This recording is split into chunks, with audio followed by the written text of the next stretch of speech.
Bonjour à tous et bienvenue. Enfin, après des mois de dur labeur, la publication dans les colonnes de The Guardian d'une enquête autour de Dadou Jambar, le président de la Fédération haïtienne de football, accusé d'abus sexuels sur diverses joueuses, parfois mineures.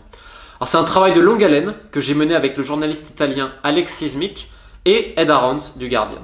Et pour moi, c'est super important que cette vidéo, et que l'article également, parce qu'on varie les formats justement, on varie les langues aussi, se diffuse le plus possible. Pourquoi? Parce que malheureusement, ça risque potentiellement d'être étouffé, et que si ça ne fait pas le bruit escompté, ces gens-là pourront encore s'en sortir. Alors The Guardian, évidemment, pour ceux qui se souviennent, c'est eux qui avaient sorti l'affaire autour de l'ancien président de la fédération afghane de football, qui abusait également sexuellement de ses joueuses, et au final, ce monsieur n'est plus là.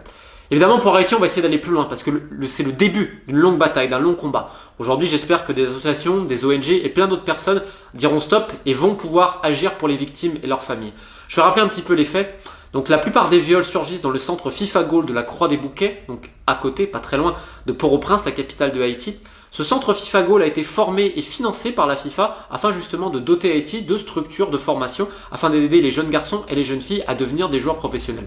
Alors je vais taire ici et là les divers abus, les divers détournements d'argent, on parle de centaines et des centaines de milliers d'euros, et le fait que les gamins et les gamines dorment à 10 par chambre dans 100 draps, visiblement les draps coûtent très cher en Haïti, et qui mangent une nourriture absolument infâme et boivent de l'eau à presque croupie, c'est-à-dire que l'eau et la nourriture que les joueuses et les joueurs boivent, les gamins, vous rassure, les patrons de la fédération, ils boivent pas la même eau, ils mangent pas la même nourriture. On peut aussi s'interroger sur le fait que les gamins n'ont pas de suivi médicaux, mais que les présidents, les dirigeants de la Fédé, eux, en ont un. Bon, ça doit être un heureux hasard, encore une fois. Bref, je vais pas parler de ça, je vais surtout parler du fait qu'il y a des viols dans ce centre. Il y a énormément de viols, parce qu'il y a une personne, en l'occurrence, celle qui réveille et qui va coucher les joueuses, notamment, des fois va les voir. On parle de joueuses qui viennent très pauvres, parce que l'histoire du football haïtien, c'est l'histoire d'un pays qui est pauvre aussi. C'est-à-dire que beaucoup sont aussi orphelines ou orphelins. Parce que je vous rassure qu'il y a aussi des viols sur des jeunes garçons, mais on aura le temps d'y revenir aussi plus tard. Et donc, en fait, ces gamines-là, ça leur donne un toit, et même si c'est pas génial, c'est toujours mieux que la rue. Donc quand on te dit ça peut être dur pour toi, peut-être que tu ne vas pas être gardé, mais je peux t'arranger un rendez-vous avec le président, sois gentil, ça veut dire quoi? Ça veut dire qu'on a des gamines de 14 ans, j'ai notamment un témoignage qui n'est pas dans le livre, pas dans l'enquête, excusez-moi, 14 ans, elle a été convoquée, on lui a demandé de se déshabiller, parce qu'ensuite il fallait la dévierger.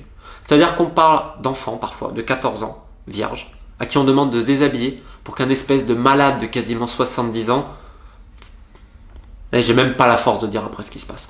J'ai même pas pu lui demander plus. Et je ne parle à d'autres victimes, des familles, etc. Parce que je peux pas. Je peux pas imaginer ce que c'est des enfants de 14-15 ans. Alors attention, les viols concernent aussi des joueuses plus âgées, parfois qui sont majeures de 18-20 ans.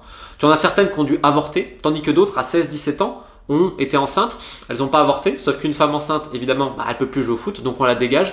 La plupart, elles terminent dans la rue, dans la prostitution, dans la drogue. Certaines meurent à 20-25 ans. Tandis que les jeunes garçons, ceux qui sortent du centre, parfois, c'est la drogue, c'est les armes, c'est le banditisme et c'est aussi la mort, parfois avant 25 ans.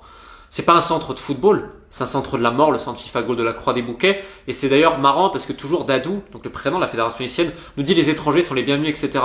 Ils sont tellement bienvenus que lors des dernières élections, en février, si je ne dis pas de bêtises, pour la présidence, des élections d'ailleurs plutôt illégales, puisqu'il n'y avait pas d'opposants et tout, j'en avais d'ailleurs largement parlé dans une première vidéo sur les mots du football haïtien. Bizarrement, c'est bizarre, on a interdit l'accès aux gens de la FIFA. Je sais pas, il y avait peut-être quelque chose à cacher. Alors là, depuis qu'ils sont au courant, parce qu'ils ont obtenu un droit de réponse, etc., et ça a mis du temps à être publié, il y a eu des pressions ici et là, je vous le rassure, ils essayent de mettre un coup de pinceau, ils essayent de nettoyer le bordel qu'ils ont créé. Mais tu pourras jamais réparer le fait qu'il y a plus de centaines de victimes. On parle de centaines de victimes et plein d'autres choses. Il y a d'autres crimes, d'autres choses absolument abominables qui dépassent évidemment le crime sexuel qui seront expliqués bientôt. C'est que le début des hostilités. Un grand merci au peuple haïtien, un grand merci aux victimes, aux familles pour leur confiance, parce que ça n'a pas été facile, vous vous doutez bien. Moi, je vais essayer d'aller le plus loin possible, sachant que je n'ai aucune confiance dans la FIFA qui n'a dit absolument rien. Et je vais me prouver d'ailleurs les mails que je leur ai envoyés, parce que je n'ai absolument rien à cacher. Et je pense que c'est important vis-à-vis des gens d'être transparent. Quand la FIFA m'a officiellement demandé de l'aide pour cette affaire, de l'aide, parce que j'avais alerté la FIFPro, syndicat mondial des joueurs, à travers quelques amis, j'avais monté les dossiers des victimes, etc.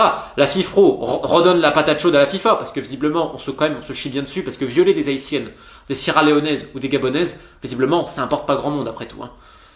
Il y a des trucs qui m'énervent. Comme m'a dit quelqu'un, il m'a dit tu prends trop à cœur. Et je lui ai dit ça avait été ton gamin. Ah, ça avait été mon gamin, ce serait différent.